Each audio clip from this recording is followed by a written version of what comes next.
Hey everybody, my name is Patrick Burton, the Villa Sol's General Counsel. So Villa Sol is currently trying to make an amendment to the association's Declaration of Covenants. There's been a mailing that's gone out about this, I think a couple mailings actually, but the board thought it'd be a good idea for me to explain to the homeowners directly what it is the board is trying to accomplish with this amendment. So currently, your association's declaration says that if the community wants to make any changes to the association's language, that 326 households all need to approve that change. That is 2/3 of the association's membership. As you can probably guess, that is a very difficult thing to do. It's hard to get 326 people to participate in a vote, let alone all agree on the same change.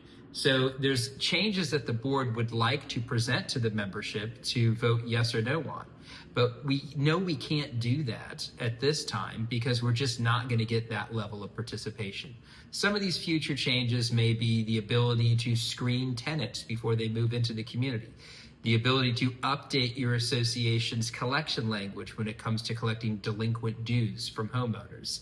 Another change could be simplifying the maintenance provisions for townhomes in your community. And another change could be trying to modify your parking restrictions. We all know there's a lot of parking problems within Villa Sol, but the association is limited in what it can do unless it can make changes to the declaration. So rather than trying to present those individual specific changes now, the board is trying to present just one change. And that change is to lower the threshold that is needed to make amendments to your association's declaration in the future. So as I said before, as we sit here today, your documents require 326 homeowners to all agree on whatever change needs to be made. What the proposal is to change that provision, to say that instead of 2/3 of everyone in the community needing to agree to a change, instead, just a majority of a quorum is needed to approve that change. So what does that mean, a majority of a quorum? Quorum for your community is 30%. So we need 30% of the community to participate in the vote. 30%, that's 147 households. And then of that 147 households, a majority would need to approve the change. That's 98 households. It's much easier to get 98 people to agree to something than 326. So we need to establish our quorum of 147, and then it's just majority rules after that.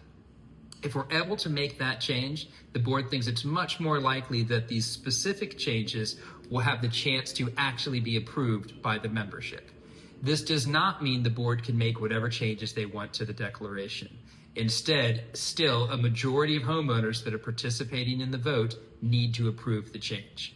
So the meeting where this vote will take place is Thursday, August 27th at 7:00 p.m. at the association's clubhouse. But keep in mind, people can vote online as well. If you've enrolled in online voting, great. If you haven't, please contact the association's manager to get enrolled in online voting. And you can also use a proxy as well. A proxy has been mailed out to everyone with this question on it. You can simply put your name and address, and then just check yes or no on the proxy as whether you approve of the amendment or you don't approve of the amendment. Hopefully that brings about some clarity in the eyes of the membership here. If you have any further questions, please reach out to the association's property manager and they can help guide you further. Thanks a lot.